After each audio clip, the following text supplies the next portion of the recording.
Twilight settles slowly over the hills.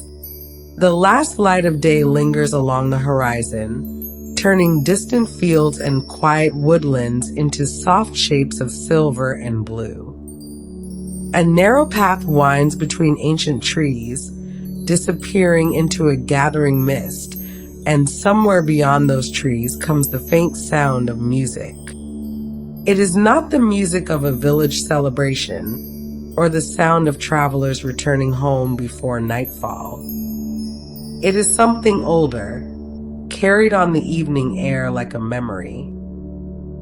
For as long as people have gathered around fires and shared stories beneath the stars, they have spoken of hidden realms that existed alongside the ordinary world. These places were said to lie beyond distant hills, beneath grassy mounds, across enchanted seas, or behind doors that appeared only under certain moons. They were lands that could not be found on any map, yet generations claimed they were every bit as real as the forests, rivers, and valleys that surrounded them. The entrances to these hidden kingdoms were rarely obvious. A traveler might discover one while crossing a lonely moor at sunset. A shepherd might notice a strange doorway among the hills. A musician might follow an unfamiliar melody, drifting across a moonlit field. The stories differed from place to place, but they often shared the same feeling. There was always a moment when the familiar world seemed to fade, and something mysterious waited just beyond the next bend in the road. Across Europe, these hidden realms became known by many names. Some called them fairyland, others spoke of the other world. In Ireland, Scotland, Wales, England, and many regions beyond, people imagined magnificent kingdoms concealed from ordinary sight. These lands were places of beauty and danger, wonder and uncertainty, where time flowed differently and where the rules of everyday life no longer applied. The inhabitants of these realms were just as fascinating as the lands themselves. Stories described shining courts illuminated by moonlight, processions of riders moving silently through the night, musicians whose songs could enchant entire kingdoms, and gatherings so magnificent that no earthly ruler could hope to rival them. Yet among all these wonders, one figure appeared again and again. A queen. Sometimes she ruled a palace hidden beneath a green hill.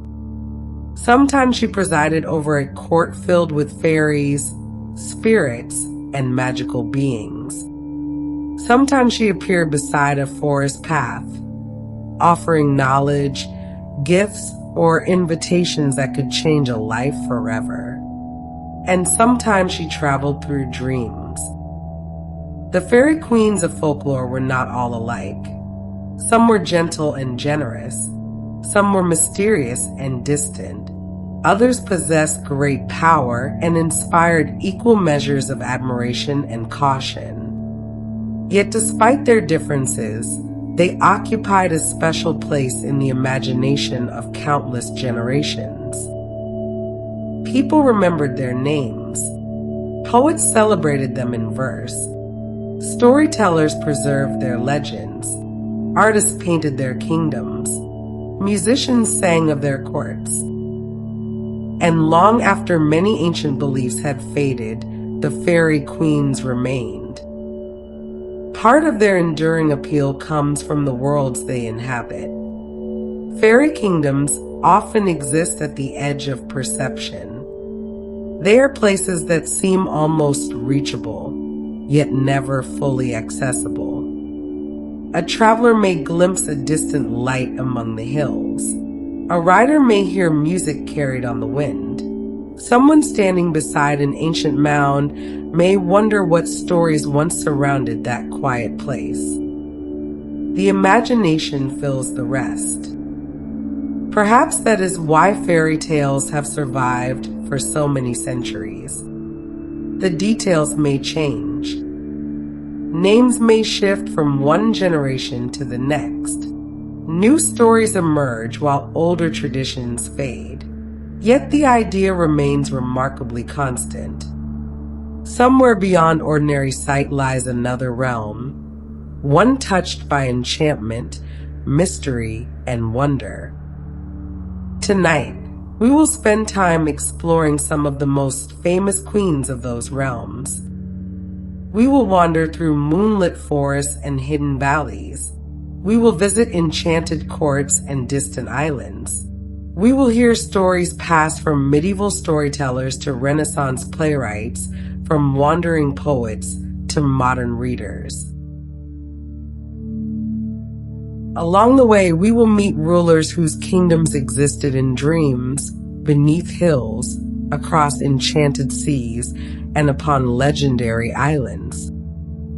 Before we continue, welcome to the Sleepy Legends channel. Here, we explore the myths, legends, folklore, and stories that have traveled across centuries, carrying with them the hopes, fears, mysteries, and imagination of countless generations. If you enjoy these peaceful journeys into history and legend, consider subscribing and supporting the channel. A simple like on the video also helps fellow travelers discover these stories and join us on future adventures. Now, let us continue our journey. The road stretches onward through the twilight. The music that drifted across the hills seems a little closer now. Mist gathers among the trees, softening the edges of the landscape, while the first stars appear overhead. Somewhere ahead, hidden beyond the visible world, lies the threshold of fairyland. The stories often begin this way. A traveler leaves behind familiar places and enters a region where ordinary rules no longer apply. The fields become quieter. The forests seem older. Time itself feels uncertain. The farther one travels, the more difficult it becomes to determine where the human world ends and the enchanted world begins. Many traditions describe fairy realms as existing alongside everyday life. People farm fields beside hills believed to contain hidden palaces. Roads cross landscapes associated with ancient fairy processions. Lakes, caves, forests, and stone circles became connected with stories of magical beings whose presence could occasionally be sensed, though rarely seen. The result was a world filled with possibility. A quiet hill might conceal a royal court. A distant melody might announce the approach of fairy riders. A dream might become the doorway to another kingdom. And beyond each doorway stood another story waiting to be told. The queens we will encounter tonight come from different places and different centuries. Some emerged from folklore preserved through oral tradition. Others appeared in literature and poetry. Some belonged to the ancient traditions of Ireland and Scotland. Others entered popular imagination through the works of famous writers. Yet together they form a remarkable collection of rulers. Each represents a different vision of fairyland. One governs dreams. Another presides over a magnificent summer court. One rules hidden kingdoms beneath the hills. Another guides travelers to lands where youth never fades. Still another becomes forever associated with Avalon, perhaps the most famous enchanted island in Western legend. As we travel deeper into these stories, we will discover that fairy queens are more than characters from old tales. They are symbols of mystery, symbols of imagination, symbols of distant horizons and hidden possibilities. They remind us that people have always looked beyond the visible world and wondered what might exist just out of sight. The road continues forward. The twilight deepens. The music grows clearer. And among all the queens of fairyland, one of the first to appear rides not across hills or through forests, but through the sleeping minds of dreamers. Her name is Queen Mab.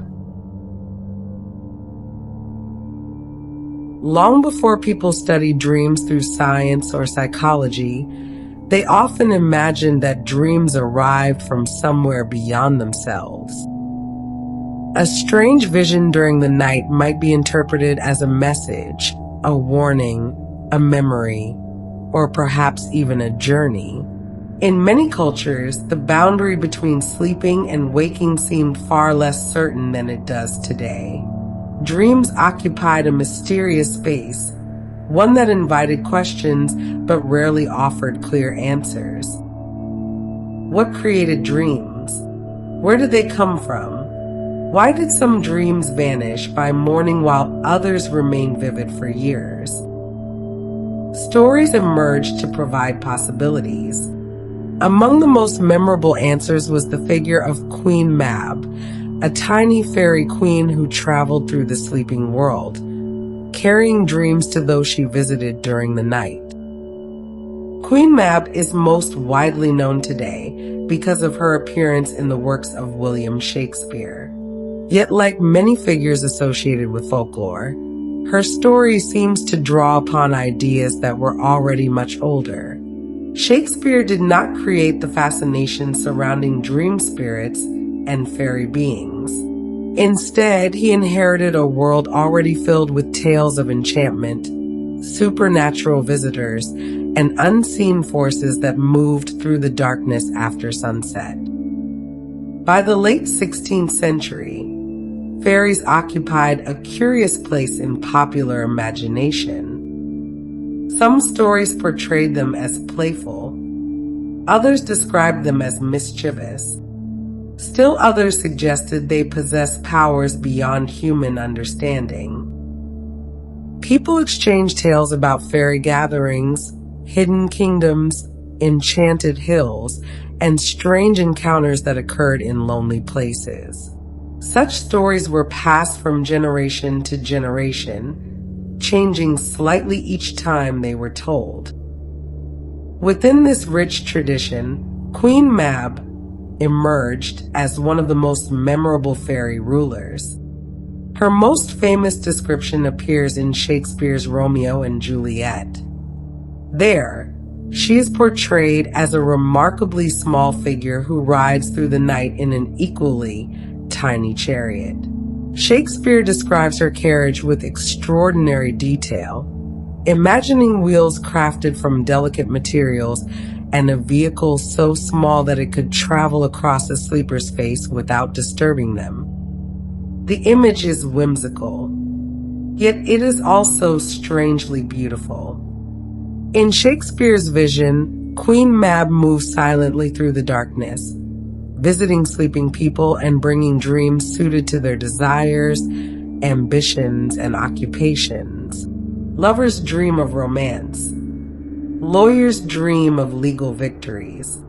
Soldiers dream of glory. Courtiers dream of honors and advancement. Each dream reflects something already hidden within the dreamer's mind. The idea contains a gentle observation about human nature. Even while asleep, people remain connected to their hopes and concerns.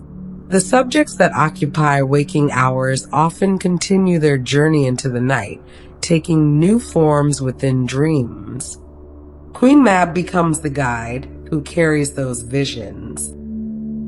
The ruler of a kingdom that exists entirely within sleeping imagination. As her legend spread, artists and writers became fascinated with her. They painted scenes of moonlit journeys. They illustrated fairy coaches gliding through the darkness. They imagined tiny attendants accompanying their queen across fields of sleeping flowers. By the 18th and 19th centuries, Queen Mab had become one of the most recognizable fairy figures in European literature. Yet despite the growing popularity of illustrations and poems, her connection to dreams remained central. Dreams themselves have always occupied a unique place in human experience. Unlike many aspects of daily life, they cannot be fully controlled. They arrive unexpectedly. They combine memories, emotions, places, and people into unusual patterns. Sometimes they create entire worlds. A person may spend only a few hours asleep, yet experience what feels like a lengthy journey through unfamiliar landscapes. Ancient storytellers often found such experiences difficult to explain. The simplest answer was that someone or something must be responsible. Perhaps dreams were gifts. Perhaps they were messages. Or perhaps they arrived through the work of a fairy queen moving quietly from one sleeping mind to another. The world imagined by Queen Mab is not a world of grand castles or mighty armies.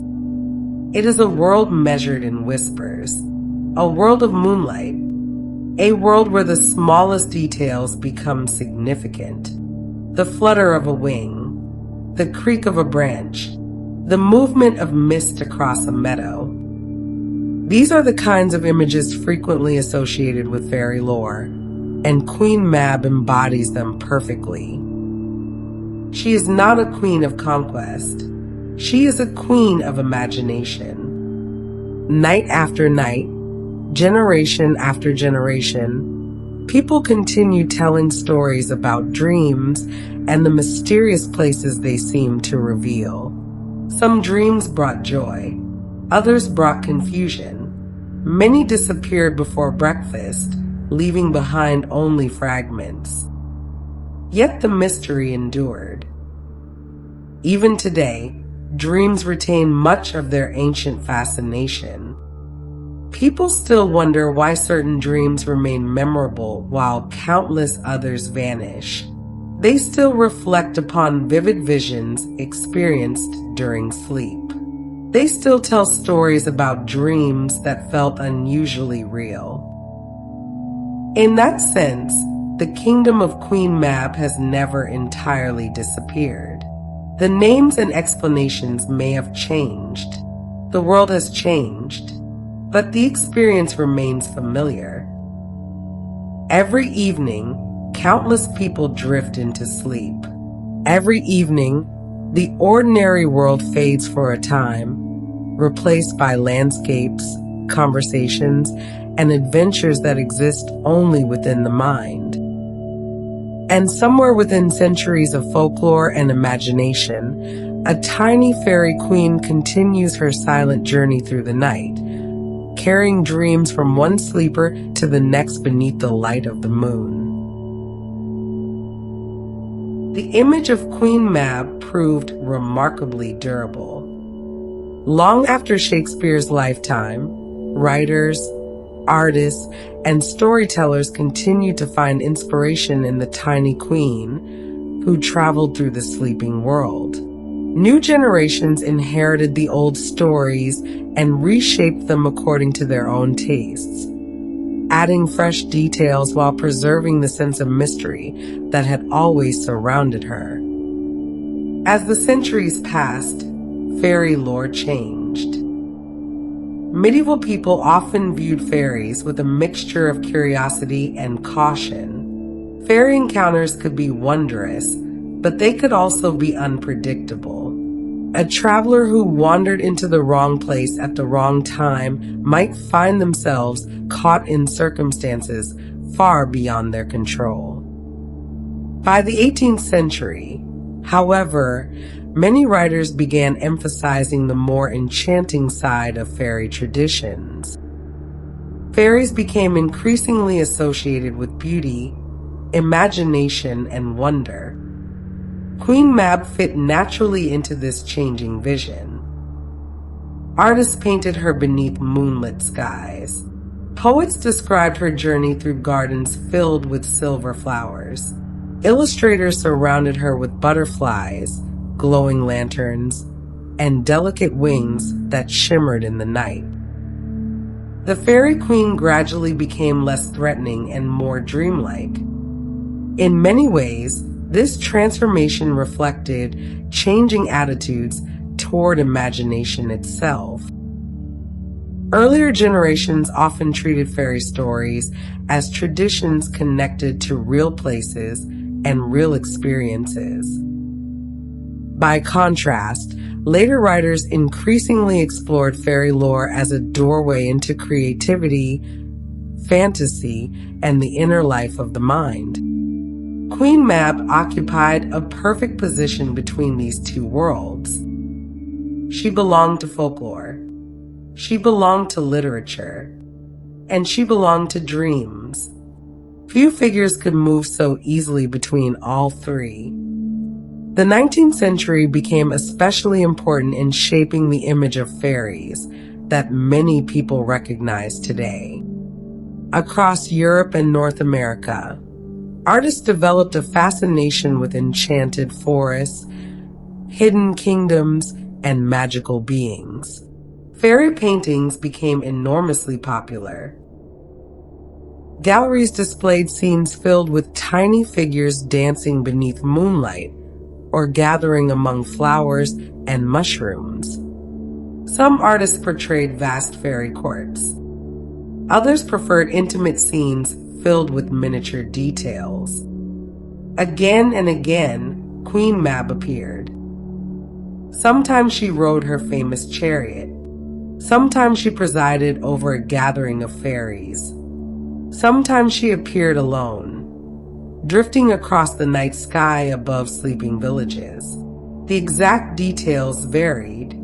The atmosphere remained remarkably consistent. Moonlight, mystery, dreams, the quiet hours after sunset. These themes followed Queen Mab wherever she appeared. Perhaps this is because dreams themselves possess a fairy-like quality. Dreams rarely obey ordinary rules. Distance changes unexpectedly. Time expands and contracts. People appear without explanation. Entire landscapes emerge from nowhere. A familiar room may suddenly lead to a distant mountain. A brief conversation may seem to last for hours. Events unfold according to a logic that feels perfectly natural while dreaming, yet difficult to explain after waking. Fairy stories often operate in a similar manner. A traveler enters a hidden kingdom. Time behaves differently. A single evening becomes a century. A simple journey becomes an extraordinary adventure. The parallels are difficult to ignore. Both dreams and fairy tales invite people beyond the ordinary boundaries of everyday experience. Both encourage exploration of places that exist somewhere between reality and imagination. Queen Mab stands at the meeting point of those traditions. She serves as a bridge between the dream world and fairyland. As scholars later examined folklore traditions, they noticed that stories about fairies frequently appeared in liminal places. Liminal is a word used to describe thresholds and boundaries. The edge of a forest, the shore of a lake, the moment between sunset and darkness, the transition between sleeping and waking. Such places often acquired special significance within folklore because they existed between categories rather than comfortably inside them. Dreams occupy a similar position. They are neither entirely real nor entirely imaginary. They borrow from memory while creating something new. They exist for a time and then dissolve. Queen Mab became associated with this uncertain territory, not because she ruled a physical kingdom, but because she ruled a state of experience shared by every human being. Every culture develops stories about dreams. Every generation wonders about their meaning. And every person spends part of life moving between waking and sleeping. In that sense, Queen Mab governs one of the largest kingdoms ever imagined. Her subjects include everyone who has ever dreamed. The details of her realm may differ from storyteller to storyteller. One person imagines a moonlit forest.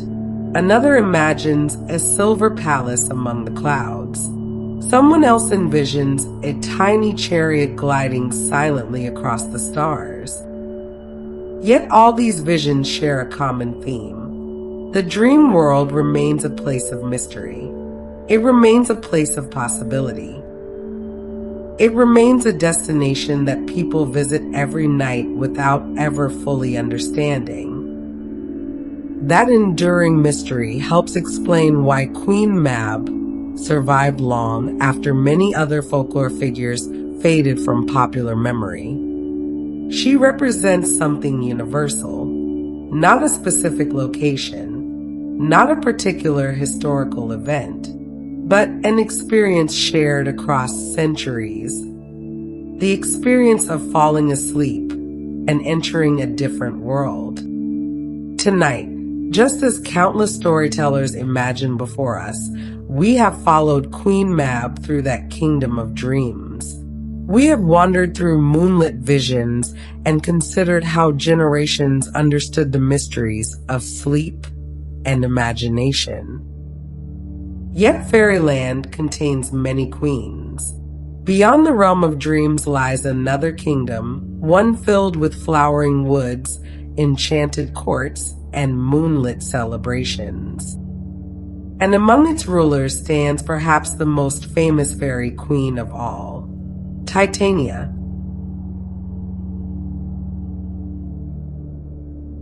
Beyond the realm of dreams, beyond the paths traveled by Queen Mab, lies another vision of fairyland.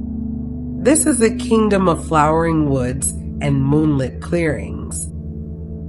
A kingdom where silver light filters through leaves, where music drifts between ancient trees, and where unseen celebrations continue long after the human world has fallen asleep.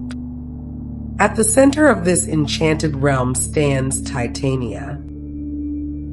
Of all the fairy queens that have appeared in literature and folklore, Titania may be the most famous. Her name immediately evokes images of moonlit forests, delicate wings, flower-covered bowers, and magical gatherings hidden deep within the natural world. For generations, artists and storytellers have returned to her story, finding in her kingdom an enduring vision of enchantment.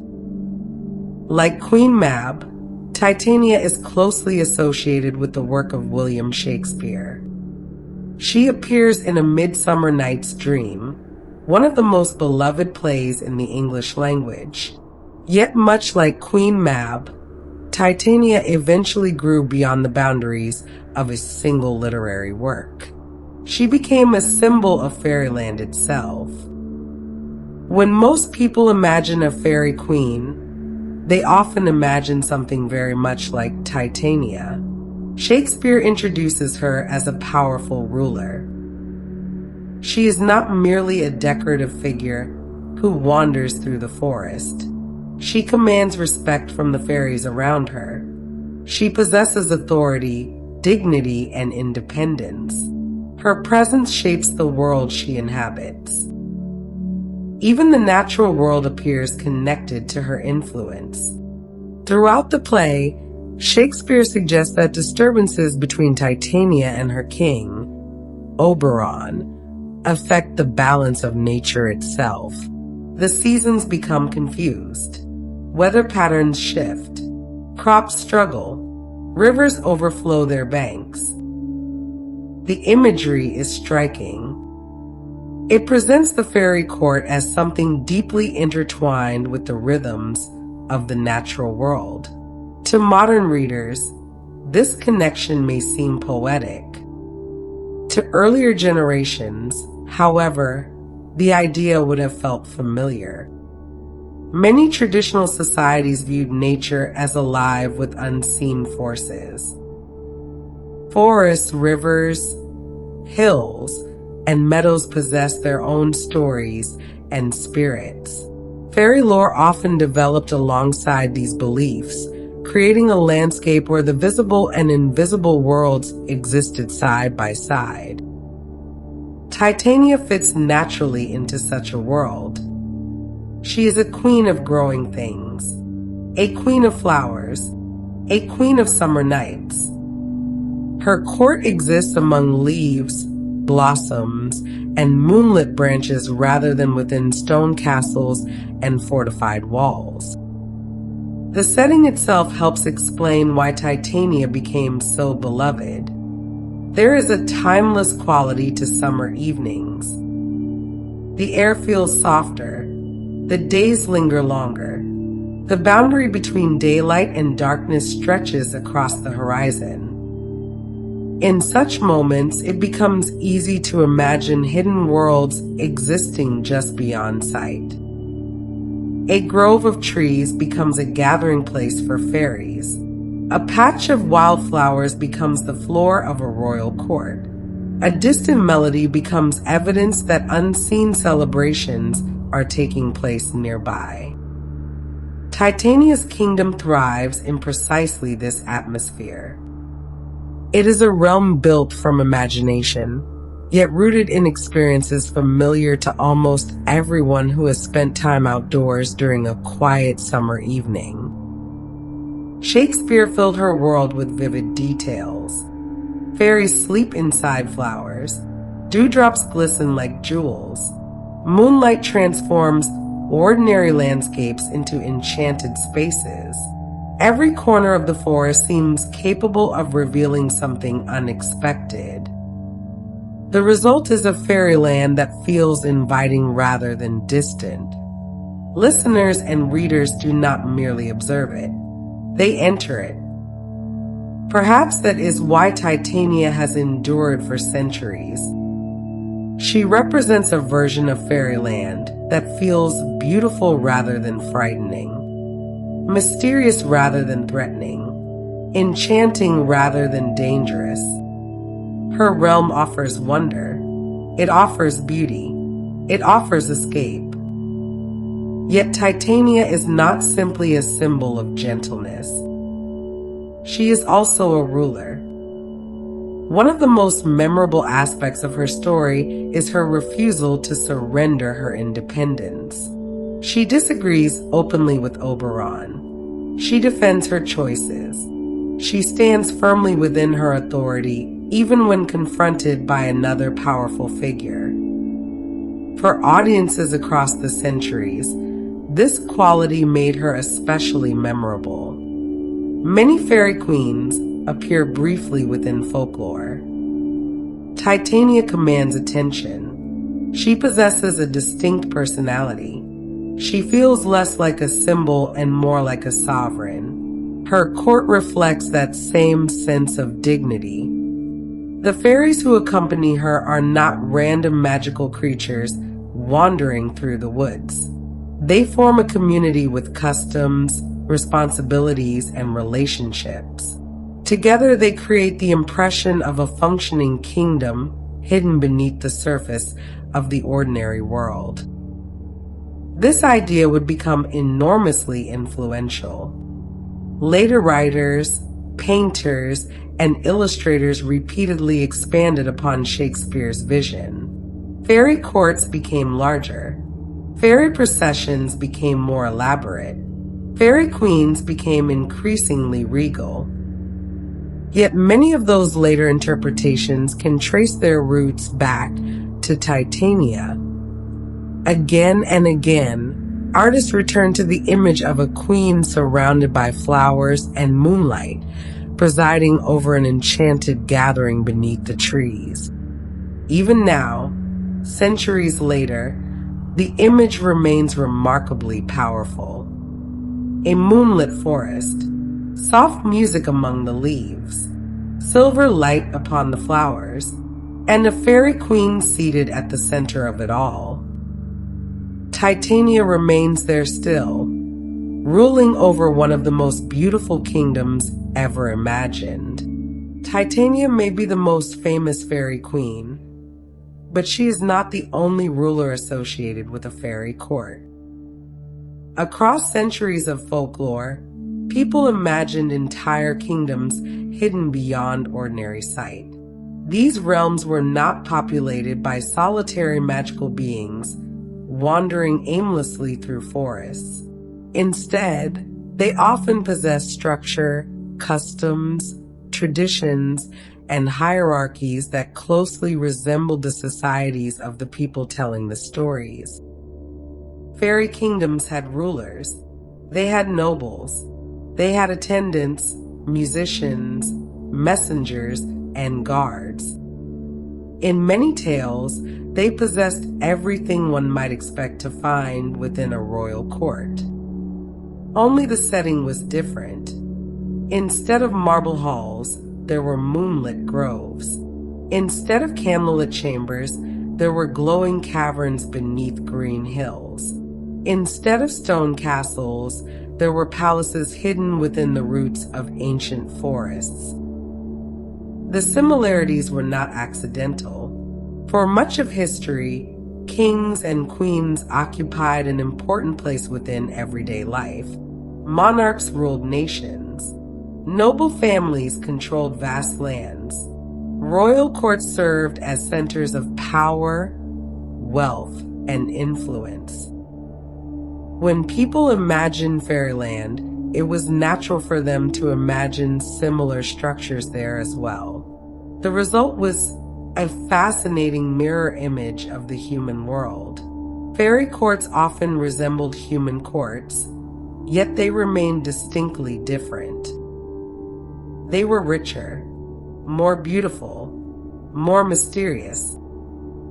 A king might possess a magnificent palace, but a fairy king ruled a kingdom concealed beneath a mountain. A queen might wear jewels, but a fairy queen wore moonlight and starlight woven into her garments. The familiar became extraordinary. Stories from many regions describe fairy gatherings that took place on special nights. Music echoed across valleys. Lights appeared among distant hills. Riders passed silently through the darkness. Those fortunate enough to glimpse these events often remembered them for the rest of their lives. In some traditions, fairy processions crossed the landscape during particular seasons.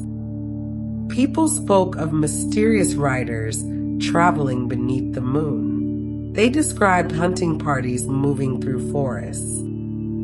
They imagined great gatherings where fairy nobles assembled to celebrate, feast, and dance.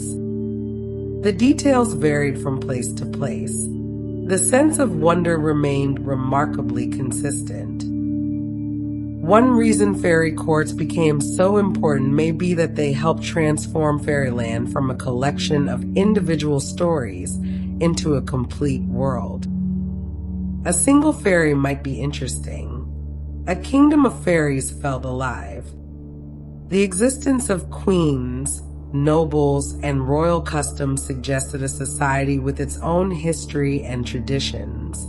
Listeners could imagine what happened when humans were not watching.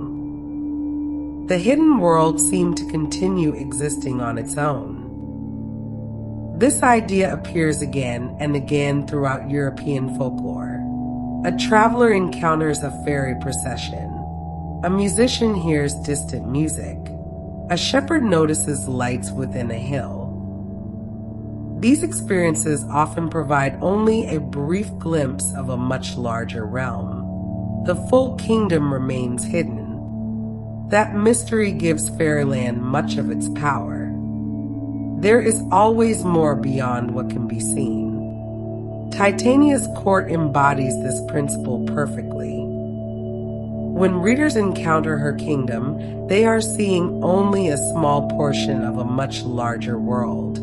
The fairies who surround her appear to have duties, friendships, rivalries, and histories extending beyond the events of a single story. The forest feels inhabited. The kingdom feels real. That sense of depth helped inspire countless later depictions of fairyland. During the 19th century, artists became especially fascinated with fairy courts. Large paintings depicted elaborate gatherings beneath ancient trees. Hundreds of tiny figures danced, played instruments, carried banners, or attended their queen. The scenes were filled with intricate details that encouraged viewers to linger and explore.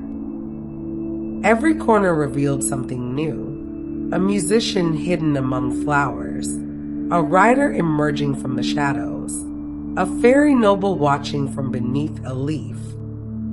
The paintings reflected the same idea found in folklore. Fairy kingdoms were vast. Human beings merely caught occasional glimpses. Seasonal imagery also became closely associated with fairy courts. Spring and summer appeared most often.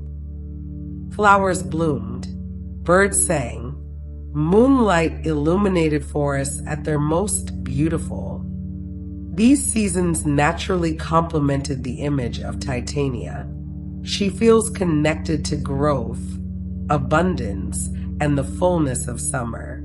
Yet folklore sometimes hinted at other courts as well. Some stories suggested winter kingdoms. Others described darker regions existing at the edges of fairyland. The enchanted world contained many realms, not all of them alike. This complexity made fairy traditions endlessly adaptable. Every storyteller could add new details.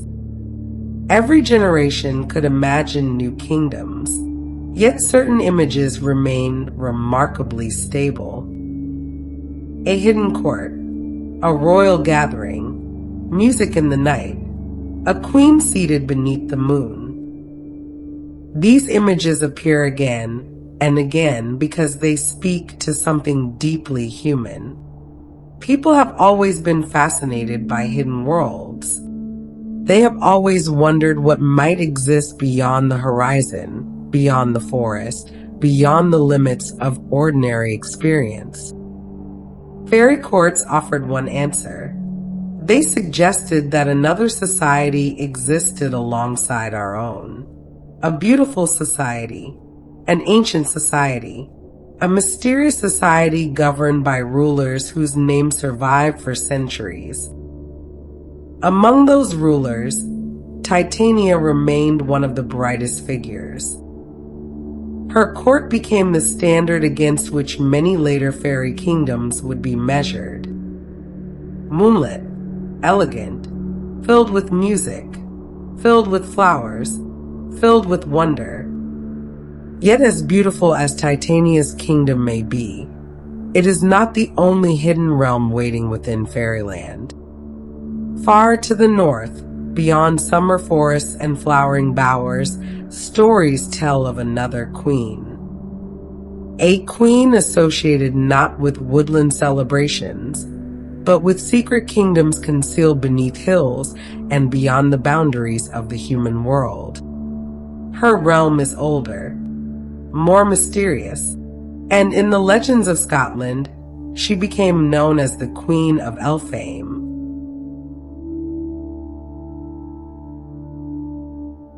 Beyond the flowering forests of Titania's kingdom, beyond the summer courts filled with music and moonlight, the stories of fairyland begin to change. The air grows cooler, the hills become older, and the boundary between the human world and the fairy world becomes less inviting and more mysterious. In Scotland, generations of storytellers spoke of a hidden realm known as Elphame. Unlike the bright woodland courts often imagined in later fairy tales, Elphame was a place of uncertainty and wonder. It existed beyond ordinary sight, yet many believed it could occasionally be reached through certain hills, lonely roads, ancient pathways, and unexpected encounters. The queen who ruled this realm became one of the most fascinating figures in Scottish folklore. She was beautiful, powerful, and wise, but she was also deeply mysterious.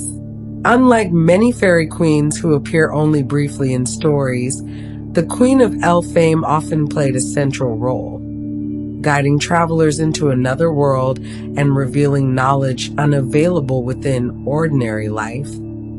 Many of the stories associated with her began in remarkably ordinary settings. A traveler rides along a country road. A poet rests beneath a tree. A hunter follows a distant path across the hills. Nothing initially suggests that anything unusual is about to happen, yet folklore repeatedly reminds listeners that extraordinary events often emerge from ordinary moments.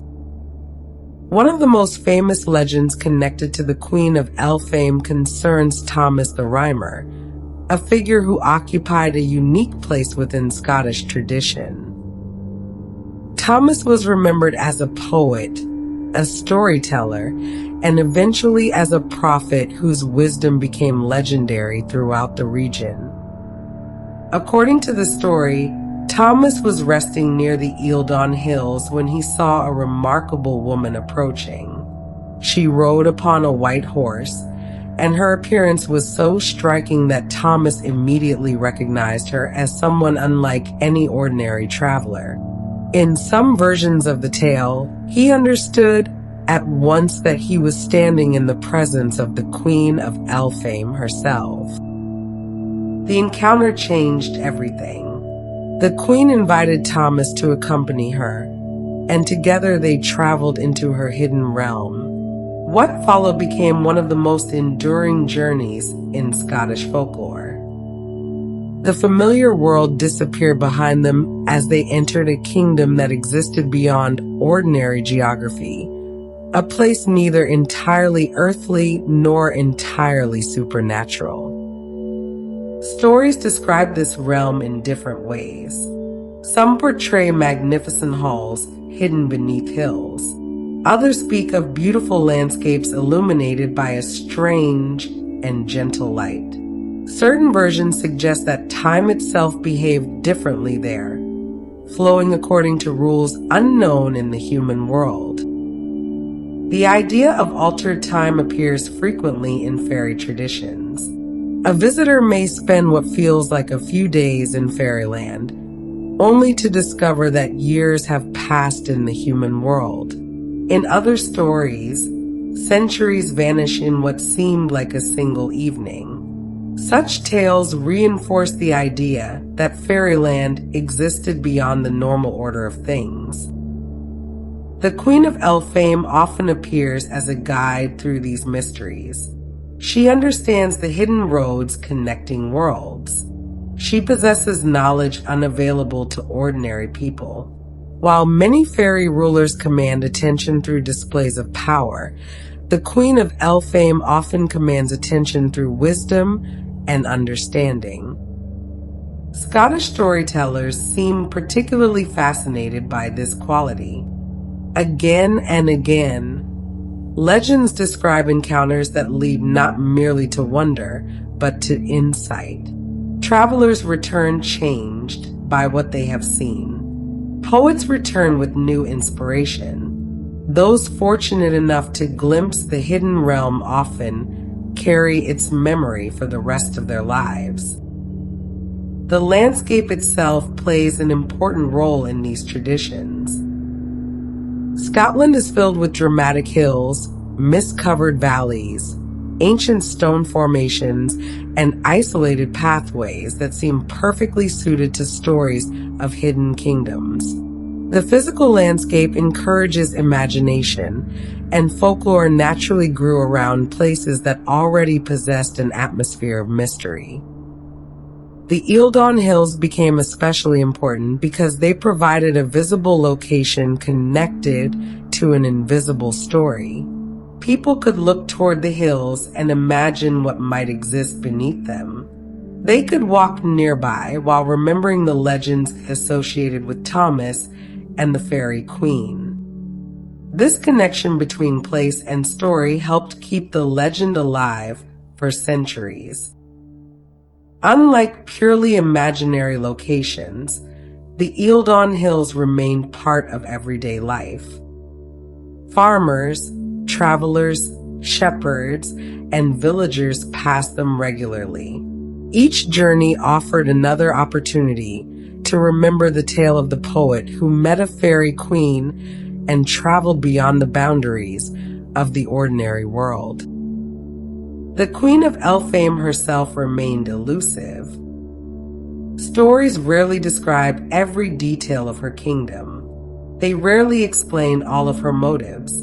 Instead, she remains surrounded by mystery, appearing briefly before vanishing once more into the hidden realm she governs.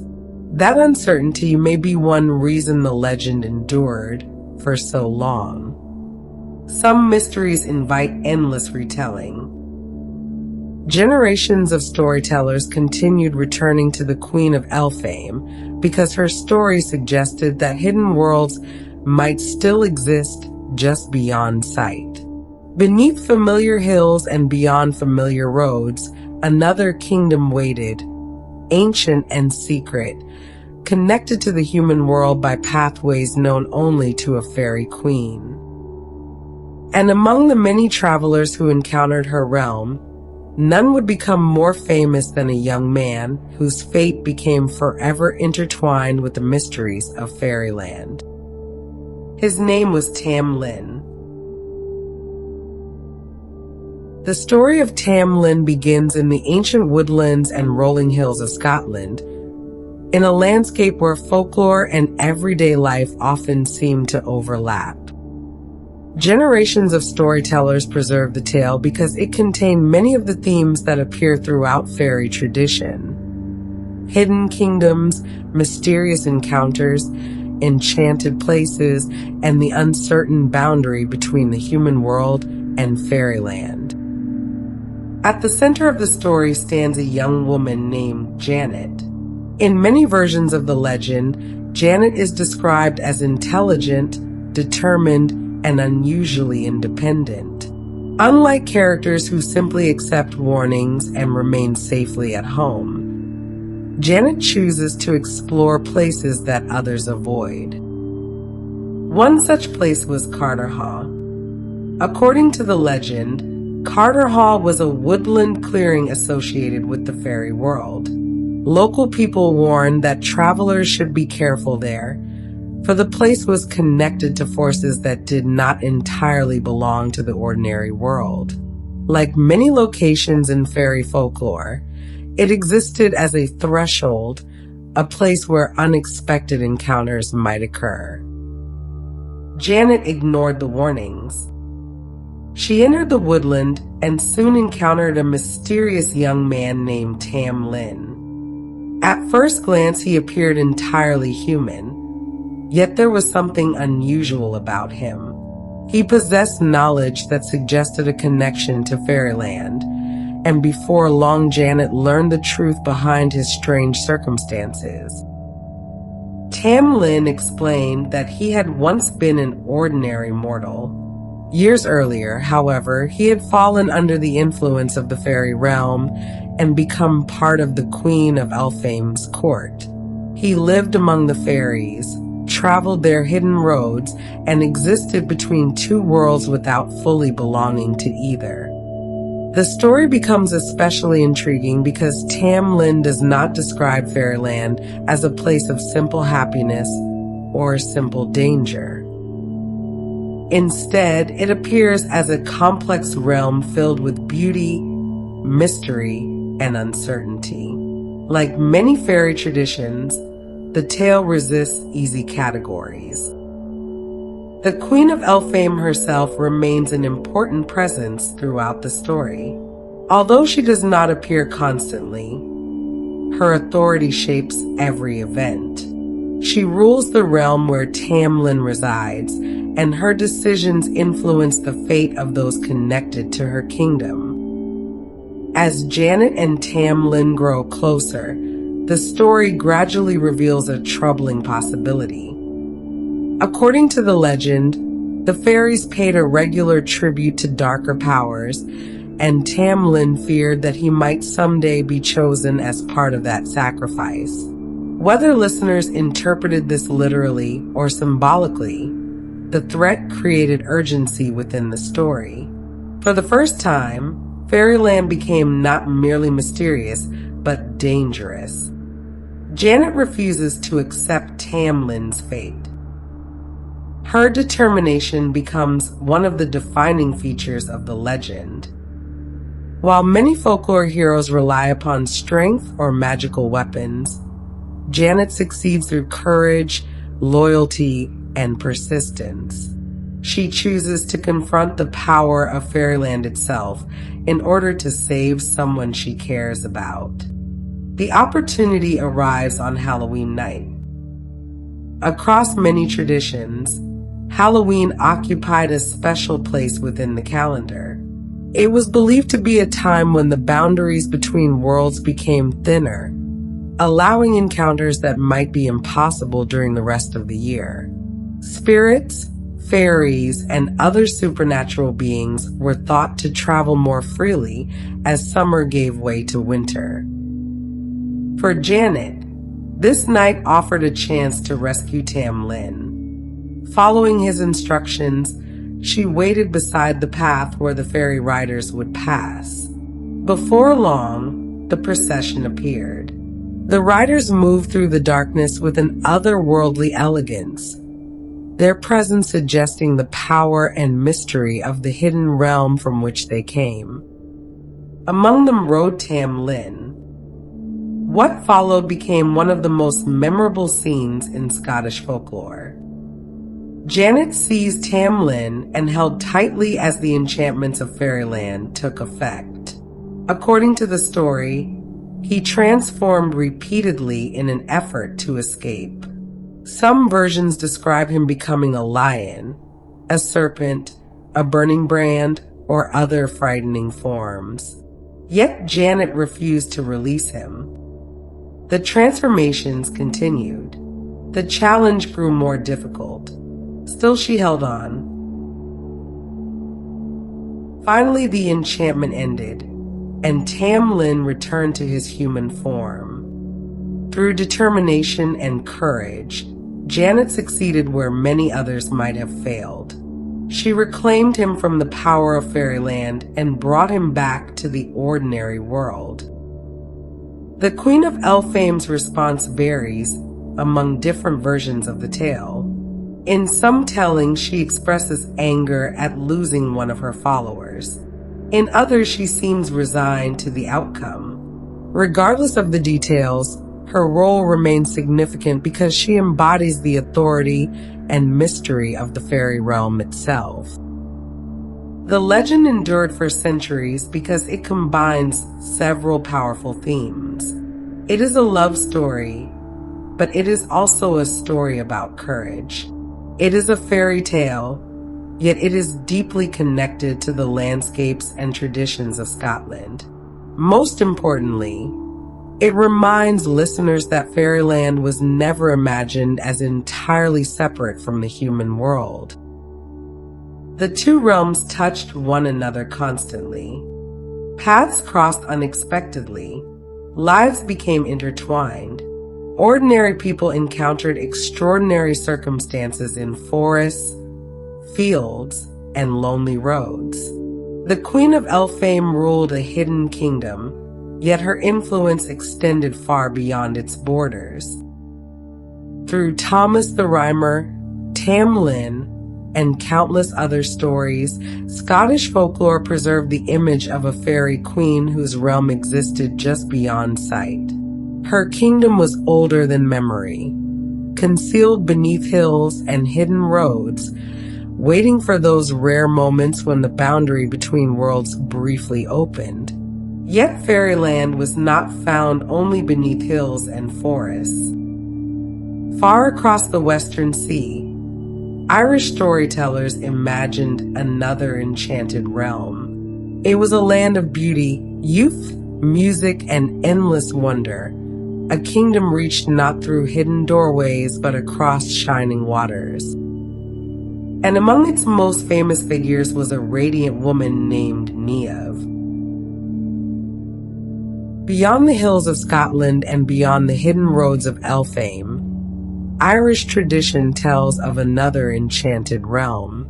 Unlike the fairy kingdoms concealed beneath mountains or hidden within forests, this kingdom lay far across the Western Sea. It was known as Tír na nG, the land of eternal youth, a place where sorrow rarely entered and where time moved according to very different laws. For centuries, Irish storytellers described Tír na nG as one of the great wonders of the otherworld. It was a realm of beauty, music, feasting, and abundance. Flowers bloomed throughout the year.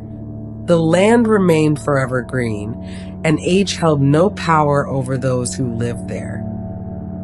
Among the figures most closely associated with this enchanted kingdom was Niamh. Niamh occupies a unique place within Irish mythology because she serves as both guide and ruler. Like the Queen of Elphame, she stands between worlds. Yet while the Scottish fairy queen often appears mysterious and difficult to understand, Niamh is usually portrayed as warm, radiant, and inviting. Her name is often translated as brightness or radiance, and storytellers frequently emphasize her extraordinary beauty. Golden hair, shining garments, and an almost otherworldly presence became common features of her description. Wherever she appeared, she seemed to carry a piece of Tír na nG with her. Her most famous story begins with Oisin, one of the great heroes of Irish tradition. Oisin was the son of Finn Mac Cumhaill and a member of the Fianna, the legendary band of warriors who appear throughout Irish mythology.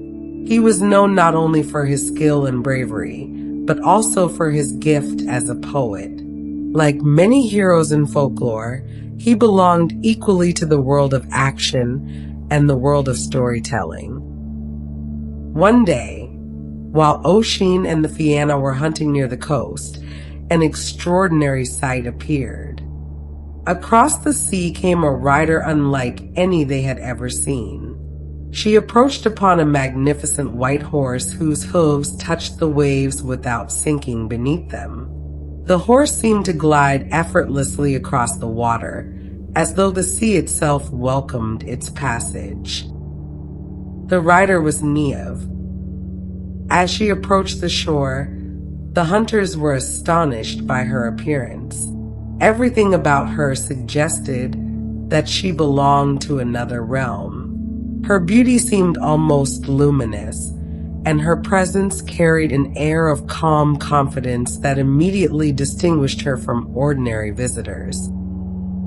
Niamh had not arrived by accident. She had come seeking Oisin. According to the story, she had heard of his courage, his poetry, and his reputation among the Fianna. Drawn by these qualities, she crossed the sea from Tír na nG to meet him. Their encounter would become one of the most famous meetings in Irish mythology. The invitation she offered was remarkable. Niamh asked Oisin to leave Ireland behind and accompany her to Tír na nG. There he would find beauty beyond imagination, endless celebrations, magnificent landscapes, and freedom from aging. The hardships and uncertainties of ordinary life would be replaced by joy and abundance. The offer was difficult to resist. Standing beside the sea, listening to the words of a radiant visitor from an enchanted realm, Oisin found himself drawn toward a world unlike anything he had ever known. The invitation represented not merely a journey, but an opportunity to step beyond the limits of ordinary human experience. Eventually, he accepted. Together they mounted the white horse and began the journey westward. Behind them, the shores of Ireland gradually faded from view. Ahead lay the shining waters that separated the human world from one of the most celebrated kingdoms in Irish tradition. The voyage itself became an important part of the legend. Unlike hidden fairy mounds or secret forest paths, Tír na nOg required a crossing. Reaching it meant leaving familiar lands behind and venturing into uncertainty. The sea became a boundary between worlds, a vast and shimmering threshold separating ordinary life from enchantment. Many mythologies use water in this way. Rivers, lakes, and oceans frequently mark the transition from one realm to another. They create distance while also suggesting possibility. Beyond the horizon lies the unknown, and beyond the unknown lies wonder. For Irish storytellers, the Western Ocean offered a perfect setting for such journeys. Every evening the sun disappeared into its waters. Every evening the horizon became a place of mystery.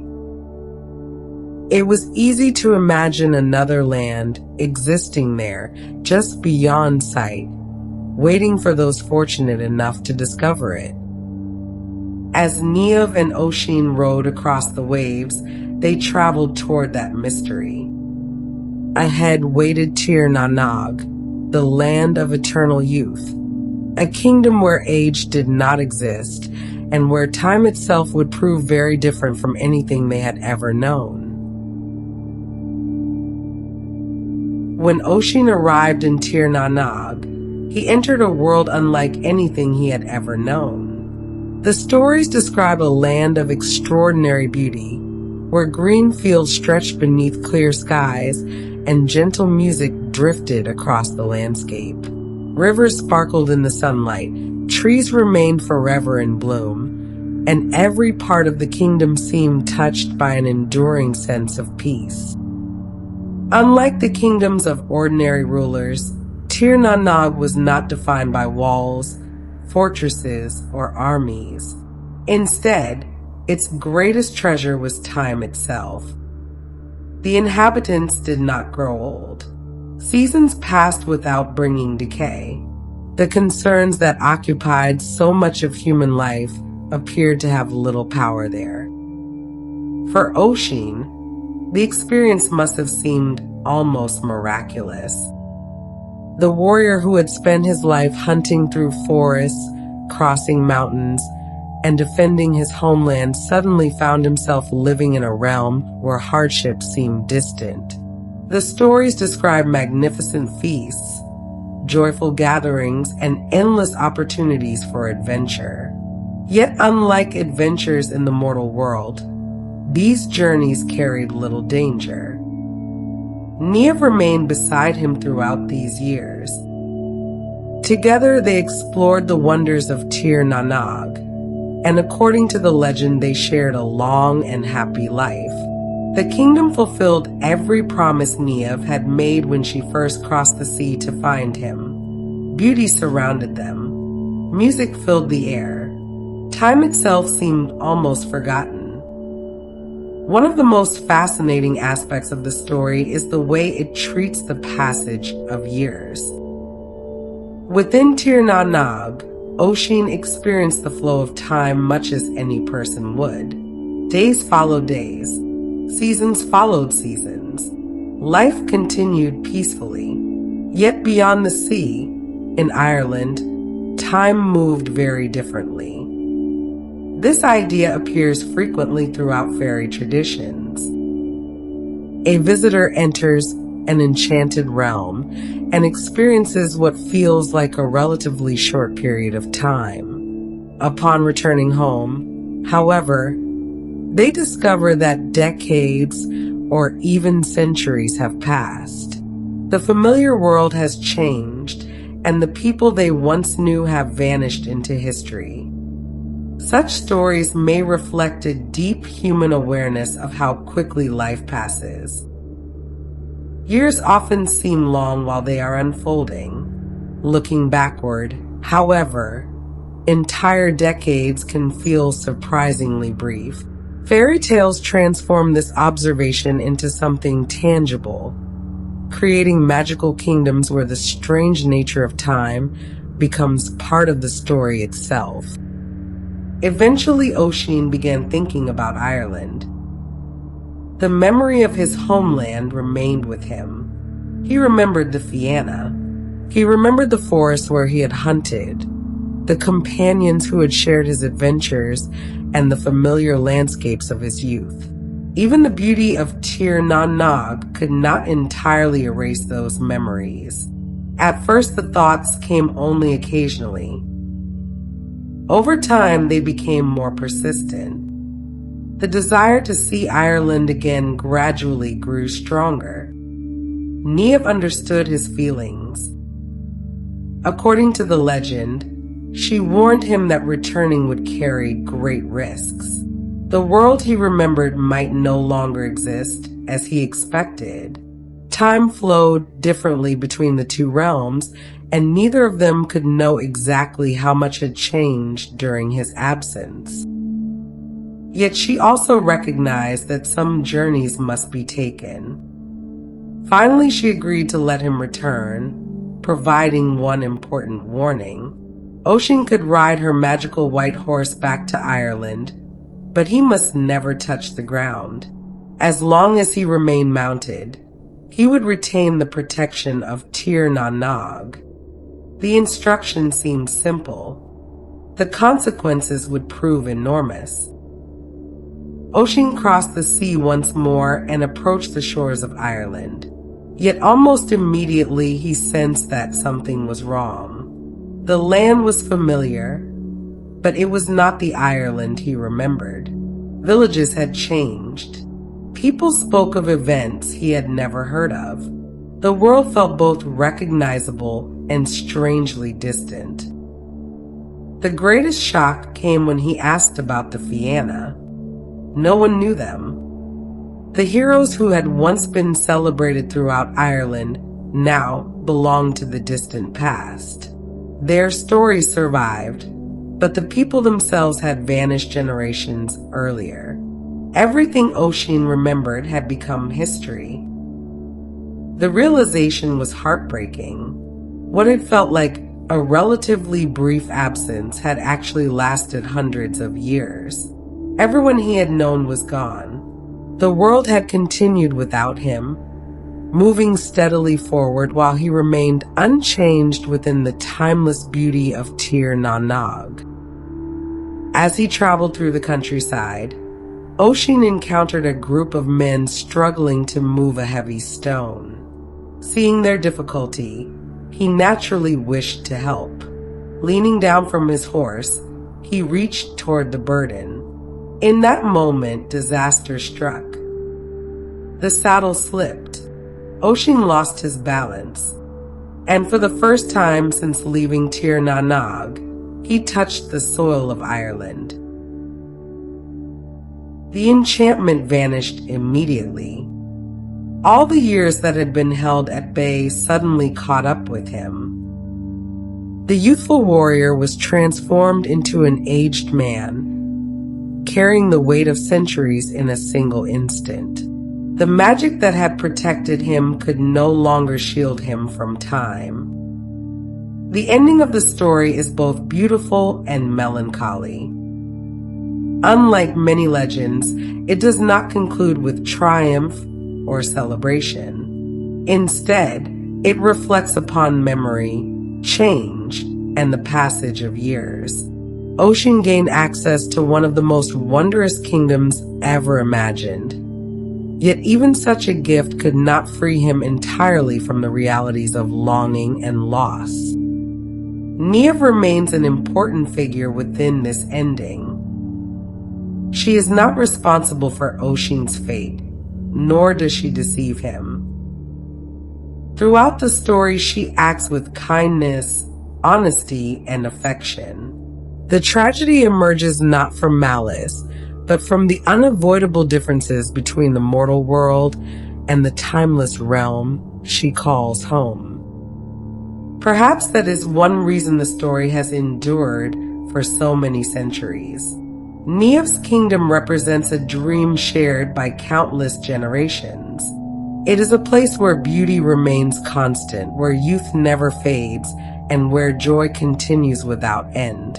Yet the story also reminds listeners that every journey carries a cost, and that even the most enchanting realms cannot entirely erase the bonds that connect people to home. Across Ireland, storytellers continued sharing the tale of Niamh and Oisin because it captured both wonder and wisdom. It offered visions of an extraordinary kingdom while also reflecting upon the passage of time, the importance of memory, and the enduring pull of the places we love. And among the fairy queens of legend, few embodied those themes more completely than Niamh, the radiant lady of Tír na nG, whose kingdom shimmered forever beyond the western sea. While Niamh is often associated with distant shores and the shining kingdom of Tír na nG, other figures in Irish tradition are connected much more closely to the landscape itself. Their stories are not centered upon journeys across enchanted seas. Instead, they are rooted in hills, valleys, fields, and ancient places that generations of people could visit with their own eyes. Among these figures, few are more fascinating than Áine.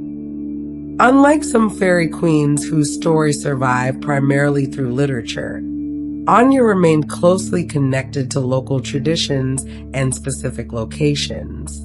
For centuries, people told stories about her in the southwest of Ireland, where her presence seemed woven into the very character of the land.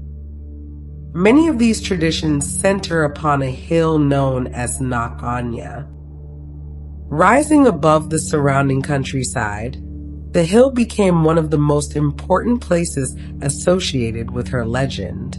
Long before modern roads and towns altered the landscape, people looked toward the hill and imagined that it served as a meeting place between the human world and the realm of the fairies. Such beliefs were not unusual in Ireland. Throughout the country, hills, mounds, caves, and ancient earthworks became connected to stories of hidden kingdoms and supernatural beings. Certain places seemed to possess a special atmosphere, encouraging the imagination and inviting speculation about what might lie beneath the surface. Nach Áine became one of the most famous examples. Generations visited the area, shared stories about it, and preserved traditions linking the hill to one of Ireland's most enduring legendary figures. Over time, the landscape and the legend became inseparable. One reason Áine remains difficult to classify is that she occupies several different roles at once. Some traditions portray her as a fairy queen. Others describe her as a goddess. Still others present her as a guardian spirit connected to the prosperity of the land itself. Rather than belonging entirely to one category, she seems to stand at the intersection of several traditions that gradually blended together over centuries. This blending is common within folklore. Stories evolve as they pass from one generation to another.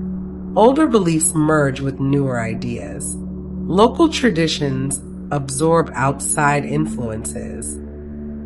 Over time, figures that may once have possessed a specific role become associated with many different stories and meanings.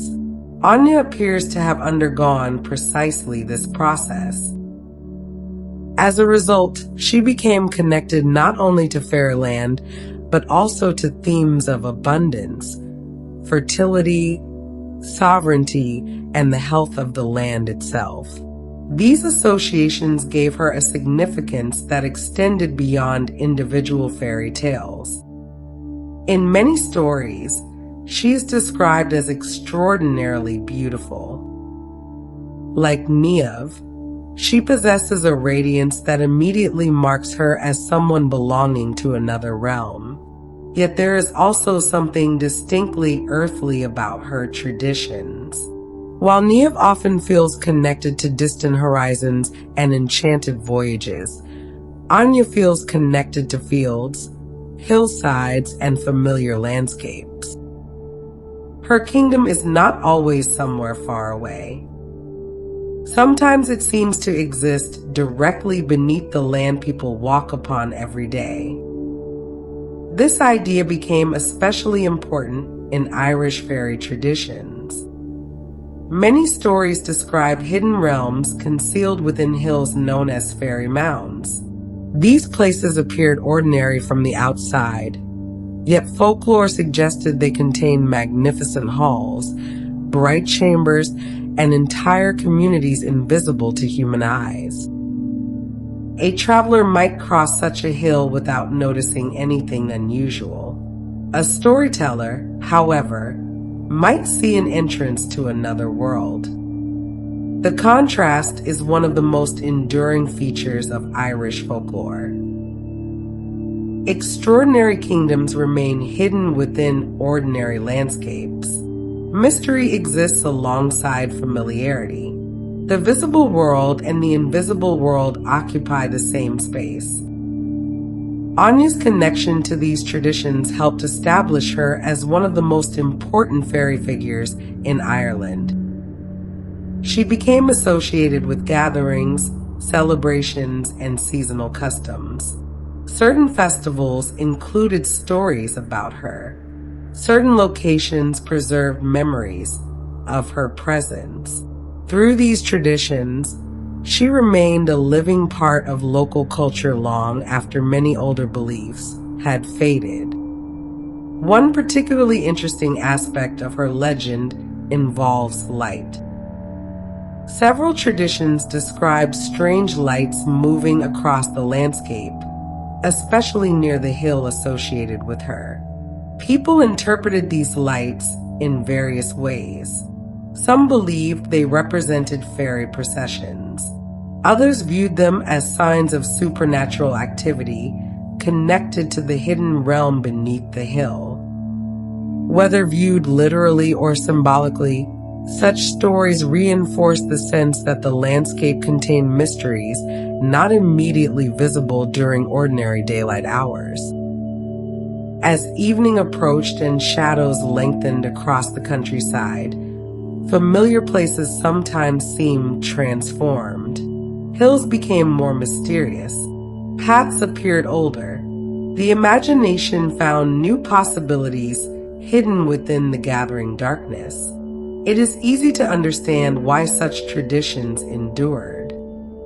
Ireland's landscape possesses a remarkable ability to inspire storytelling. Ancient ruins, winding roads, green hills, and changing skies all contribute to an atmosphere where legends feel perfectly at home. Figures like Áine become part of that landscape, helping people see familiar places through the lens of imagination.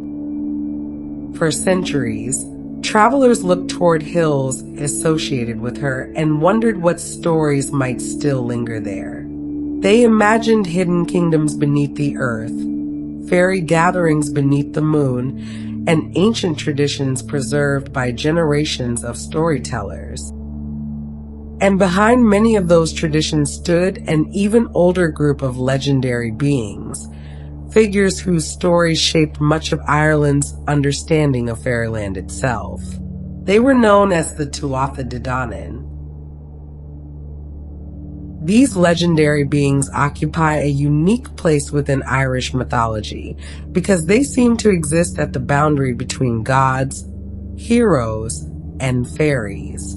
Their stories belong to an older layer of tradition, one that continued to influence folklore long after the original tales were first told. According to Irish legend, the Tuatha De Danann arrived in Ireland from distant and mysterious places.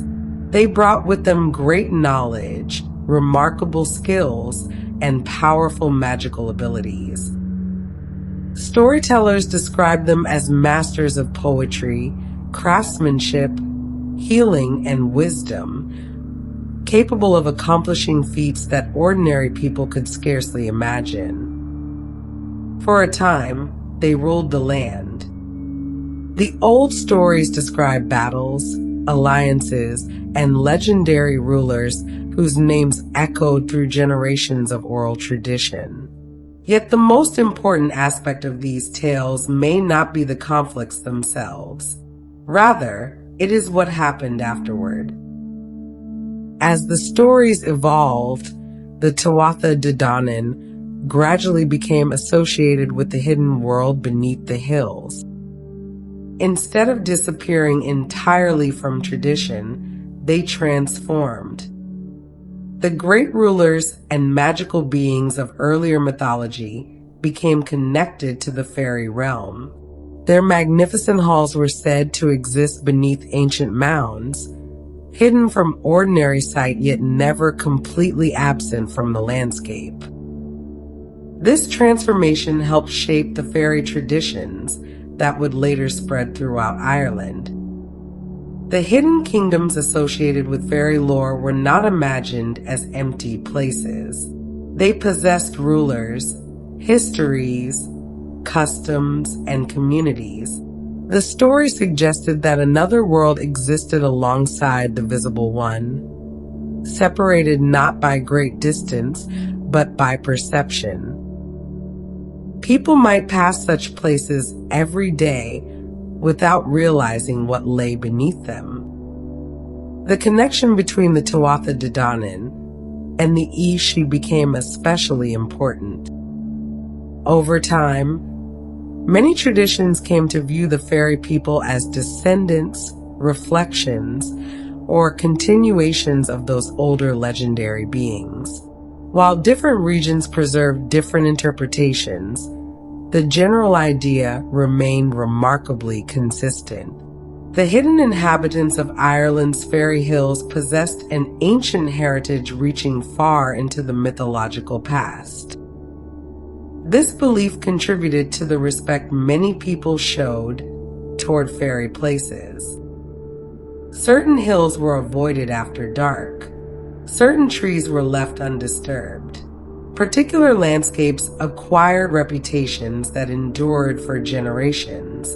Whether individuals fully believed the stories or simply respected tradition, the folklore influenced how people interacted with the land around them. The fairy mound occupies a special place within these traditions. From the outside, such a mound may appear unremarkable. Grass grows upon it. Sheep graze nearby. Travelers pass without paying particular attention. Yet folklore invites listeners to imagine something entirely different hidden beneath the surface. A great hall illuminated by golden light. Musicians performing ancient melodies. Gatherings of fairy nobles. Queens and kings presiding over celebrations that continue beyond the reach of ordinary time. The image appears again and again throughout Irish storytelling because it transforms familiar landscapes into places of possibility. A hill ceases to be merely a hill. It becomes a doorway, a threshold between worlds. Many of the stories connected to Áine reflect this same perspective. Her presence is rarely separated from the landscape. She belongs to the hills, fields, and ancient places associated with her traditions. Rather than ruling a distant kingdom beyond the horizon, she often seems woven directly into the land itself. This connection helps explain her lasting popularity. People did not need to imagine traveling across oceans or entering remote forests to encounter her stories. They could stand upon a hillside, look across the countryside, and imagined that the hidden world remained close at hand. The fairy realm was not necessarily elsewhere. It existed alongside everyday life. Seasonal celebrations strengthened these connections.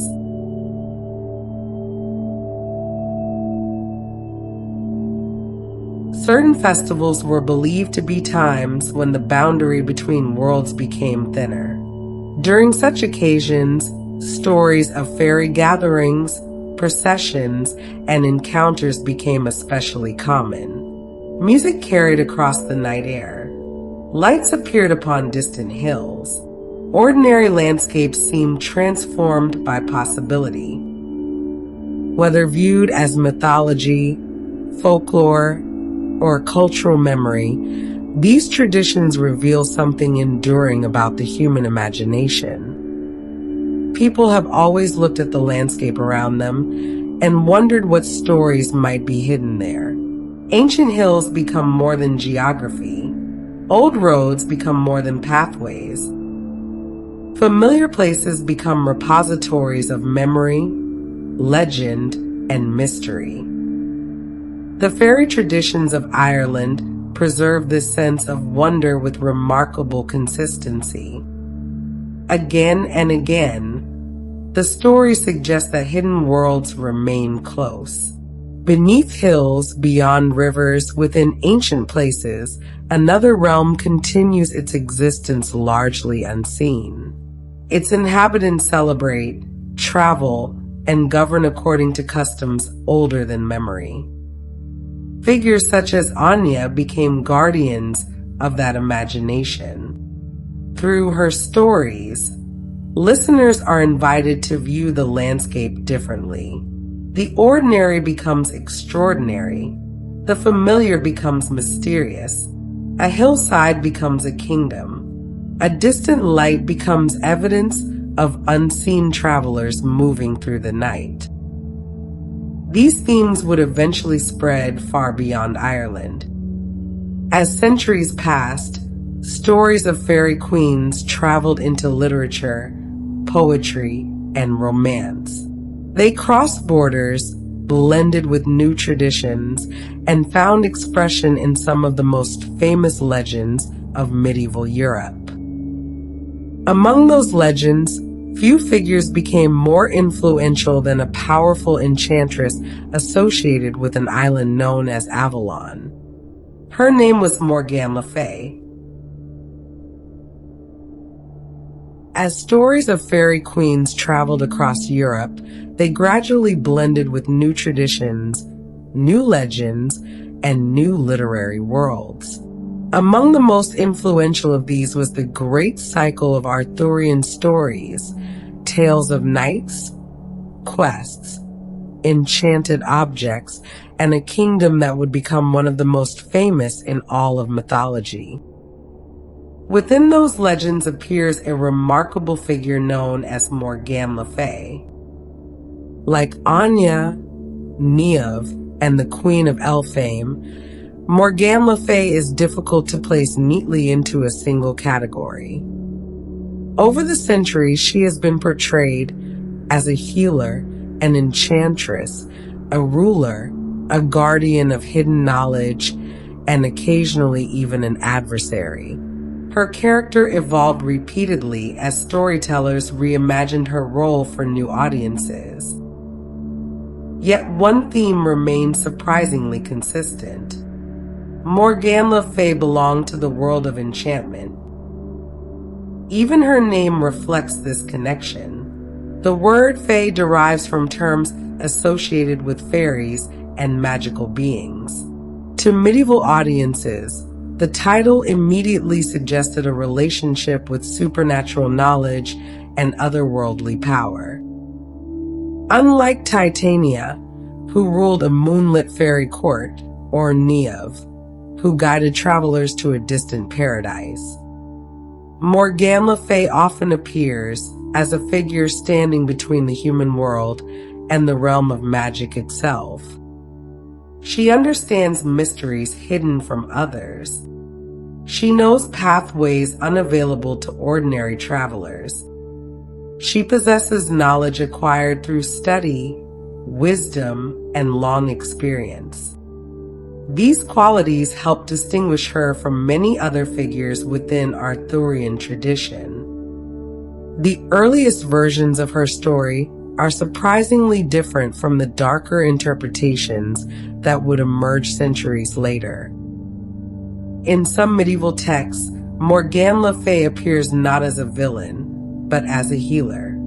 She is associated with magical arts used to restore health and preserve life. Rather than threatening the heroes of the story, she sometimes assists them.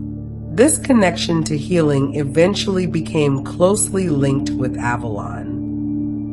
Avalon occupies a special place within Arthurian tradition because it resembles many of the enchanted realms we have already encountered tonight. Like Tír na nOg, it exists beyond ordinary geography. Like Elphame, it is difficult to reach. Like the hidden kingdoms beneath Irish fairy hills, it occupies a space that feels both real and otherworldly. Stories often describe Avalon as an island. It lies beyond the familiar world, separated by water and mystery. Travelers do not simply arrive there by accident. Reaching Avalon usually requires guidance, destiny, or extraordinary circumstances. The island itself became famous for its beauty. Medieval writers described fertile landscapes, abundant orchards, gentle climates, and an atmosphere of peace. Some accounts emphasize healing springs. Others describe magnificent halls and enchanted surroundings. Regardless of the details, Avalon consistently appears as a place removed from ordinary concerns. Morgan le Fay became one of its most important inhabitants. In many traditions, she serves as a guardian of the island's knowledge and power. She understands its secrets and moves comfortably within its enchanted environment. While kings rule kingdoms and knights pursue quests, Morgan le Fay remains connected to something older and deeper. This quality may explain why her character endured long after many other Arthurian figures faded from popular memory. People are naturally drawn to mysteries. The knight who fights a battle may be remembered for a generation. The keeper of hidden wisdom often remains fascinating for centuries. Morgan le Fay occupies that role within Arthurian tradition. She knows things others do not know. She sees possibilities others cannot see. She belongs simultaneously to the world of courts and castles and to the world of enchantment beyond them. As medieval storytellers expanded the Arthurian legends, her reputation grew accordingly. Some writers emphasized her magical abilities. Others focused on her intelligence. Some portrayed her as compassionate, while others highlighted her unpredictability. The variety of interpretations demonstrates just how flexible the character became. Yet beneath these differences lies a recognizable core.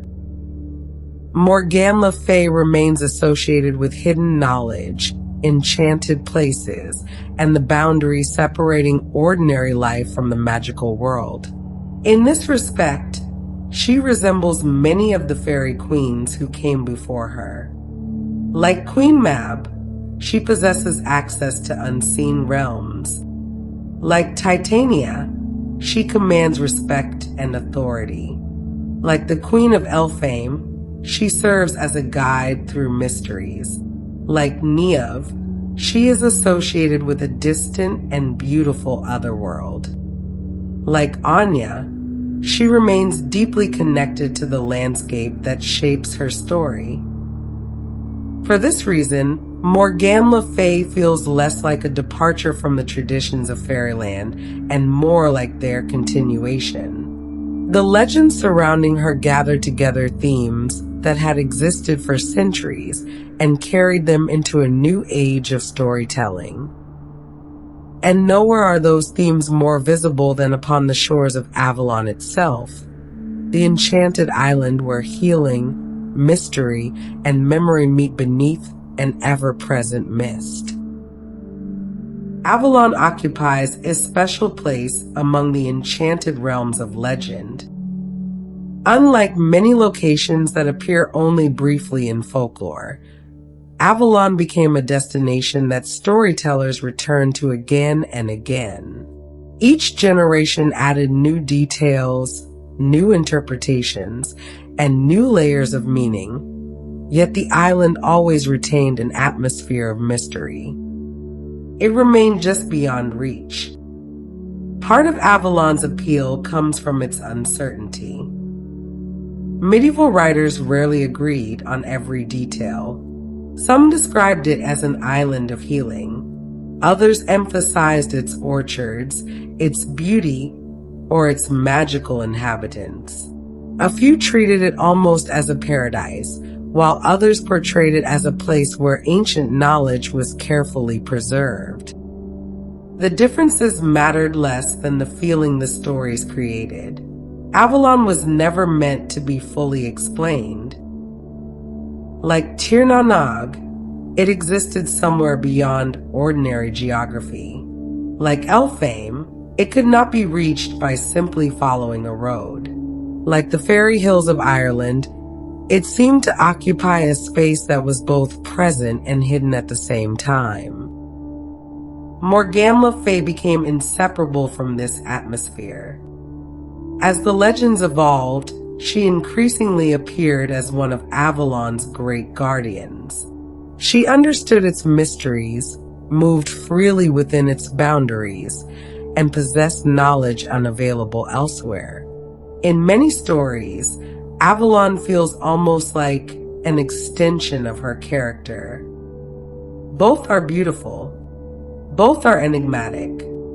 Both remain difficult to fully understand. Perhaps the most famous story associated with Avalon concerns the final journey of King Arthur. After the great battles that mark the end of his reign, Arthur is carried away from the mortal world. Wounded and weary, he is placed upon a boat that drifts across the water toward the island. Waiting there are figures connected with Avalon, often including Morgan le Fay herself. The scene became one of the defining images of Arthurian legend. A quiet boat, still water, a distant shore hidden within mist. The end of one age and the beginning of another. Even listeners who know little about Arthurian tradition often recognize this image because it speaks to something larger than the story itself. It suggests transition. It suggests continuity. It suggests that endings are not always final. In some versions of the legend, Arthur does not truly die. Instead, he rests within Avalon, healing and waiting until a future age when he may return. Whether people believe this literally or viewed it as a symbolic hope matters less than the idea itself. Avalon becomes a place where stories remain unfinished. This quality links the island to many other fairy realms. Fairy kingdoms rarely disappear completely. They fade. They withdraw. They become more difficult to find. Yet they continue to exist within tradition. The hidden halls beneath Irish hills remain beneath the hills. The roads leading to Elphame remain hidden among the mist. Tír na nG still lies beyond the western sea. The courts of Titania continue beneath moonlit branches, and Queen Mab still travels through the realm of dreams. The stories endure even when belief changes. That endurance may be one of the most remarkable aspects of fairy traditions. For thousands of years, people have imagined worlds existing alongside their own. The details vary across cultures and centuries, yet certain themes return with surprising consistency. Hidden kingdoms, enchanted rulers, magical journeys, places where time behaves differently and where ordinary rules no longer apply. These ideas appear because they answer a very old human desire. People are naturally curious about what lies beyond the horizon. They wonder what exists beyond the next hill, beyond the distant sea, beyond the visible limits of experience. Fairy stories transform that curiosity into narrative, creating worlds where mystery remains possible. Morgan le Fay occupies a unique position within that tradition. She arrives relatively late compared to some of the older figures we have encountered tonight, yet she gathers many of their qualities together. She is wise, powerful, connected to an enchanted realm, and closely associated with the boundary between the ordinary and the extraordinary. In many ways, she serves as a bridge. Through her, the older traditions of fairy queens and hidden kingdoms pass into the great literary legends of medieval Europe. Through her, fairyland enters the world of knights, castles, and epic quests without losing its sense of mystery. And through Avalon, those traditions find one of their most enduring homes. Even now, centuries after the stories were first written down, Avalon remains one of the most recognizable enchanted places in the world. Artists continue to paint it. Writers continue to imagine it. Readers continue to wonder what might exist beyond its mist-covered shores. Perhaps that is because Avalon embodies a truth shared by every fairy kingdom we have visited tonight. The most powerful enchanted realms are never fully mapped. A portion always remains hidden. A pathway always remains unexplored. A mystery always waits beyond the next horizon. And somewhere beyond that horizon, Morgan le Fay continues her watch over the island of Avalon, where memory, healing, and legend meet beneath the drifting mist. The forests grow quieter. The distant music softens. The mist that drifted across hills and hidden roads begins to settle once more beneath the stars. Yet before we leave these kingdoms behind, it is worth pausing for a moment to remember the remarkable queens who guided us through them. Our journey began in the realm of dreams.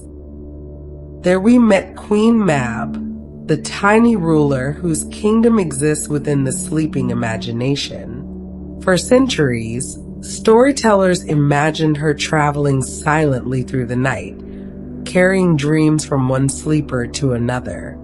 Her world reminded us that some of the most mysterious journeys take place not across oceans or mountains, but within the landscapes of the mind itself. From dreams we traveled into moonlit forests and flowering bowers. There we encountered Titania, queen of an enchanted court where music drifted beneath the trees and moonlight transformed ordinary woodlands into places of wonder. Her kingdom reflected humanity's enduring fascination with nature, beauty, and the possibility that hidden celebrations might continue long after darkness falls.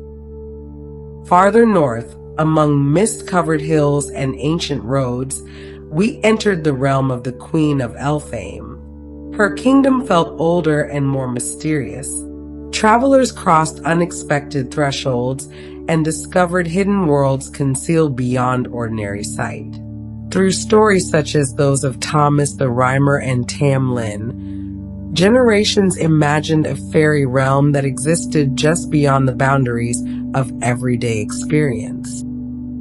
Across the Western Sea, another kingdom awaited. Guided by Niamh, we journeyed to Tír, the land of eternal youth.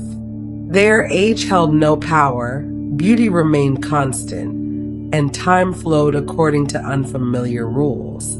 Her story reminded us that wonder and melancholy often travel together, for even the most beautiful journeys eventually lead us to reflect upon memory, change, and the passage of years. From distant shores, we returned to the hills of Ireland. There we encountered Áine, whose presence remained woven into the landscape itself. Ancient hills, fairy mounds, and hidden places became part of her story. Through her traditions, we were reminded that fairyland does not always exist somewhere far away. Sometimes it exists within familiar landscapes viewed through the lens of imagination. Those same traditions led us deeper into the legends of the Tuatha De Danann and the Ishi, where hidden kingdoms beneath the hills became an enduring part of Irish folklore. The stories suggested that another world existed alongside our own, separated not by great distance, but by perception. Finally, we arrived at Avalon. There, amid mist-covered shores and ancient mysteries, we met Morgan le Fay. More than any other queen we encountered, she seemed to gather together the themes that appeared throughout our journey. Hidden knowledge, enchanted realms, healing, transformation, and the boundary between worlds all found expression in her stories. Together, these queens reveal something fascinating about the people who imagine them. The details differ. The landscapes change. The names belong to different cultures and different centuries. Yet the same ideas appear again and again. Hidden kingdoms, secret roads, enchanted rulers, worlds that exist just beyond ordinary sight. Perhaps this is because every generation has wondered what lies beyond the horizon. People have always looked toward distant hills, dark forests, lonely islands, and unfamiliar seas with curiosity. They have imagined possibilities hidden beyond what can be immediately seen. Fairy queens became the guardians of those possibilities. They ruled not only kingdoms, they ruled mysteries. Even now, many of the places associated with these stories remain part of the modern world. Hills still rise above the Irish countryside. Forests still cast long shadows beneath the moon. Mist still drifts across valleys in Scotland. The Western Sea still stretches toward distant horizons. The stories remain there as well. A traveler crossing a quiet hillside may remember tales of hidden fairy halls. A visitor standing beside the ocean may think of Niamh riding across the waves. Someone walking through a woodland at twilight may find it easy to imagine Titania's court gathering beneath the trees. The world has changed greatly since these legends were first told. Yet imagination remains much the same. That may be why fairy queens continue to endure. They remind us that wonder survives, mystery survives, stories survive. Long after kingdoms rise and fall, legends continue their journey from one generation to the next. And so our own journey gradually reaches its end. The roads leading through fairyland begin to disappear into the mist. The music fades into the distance. The hidden halls beneath the hills grow quiet once more. Across the Western Sea, the shores of Tír become little more than a golden line upon the horizon. Yet somewhere beyond those horizons, the queens remain. Queen Mab continues her nightly travels through the world of dreams. Titania's court still gathers beneath moonlit branches. The Queen of Elphame still watches over hidden roads. Niamh still rides across shining waters toward the land of eternal youth. Áine remains among the hills and ancient places of Ireland. And Morgan le Fay continues her watch upon the shores of Avalon. Their stories wait patiently for future travelers. Whenever the imagination wanders beyond the ordinary world, the pathways remain open. Thank you for joining me on this journey through the fairy kingdoms of legend. And until our next adventure together, this is the Sleepy Legends channel, wishing you a peaceful evening and many wonderful journeys through the worlds of myth, folklore, and story. Good night.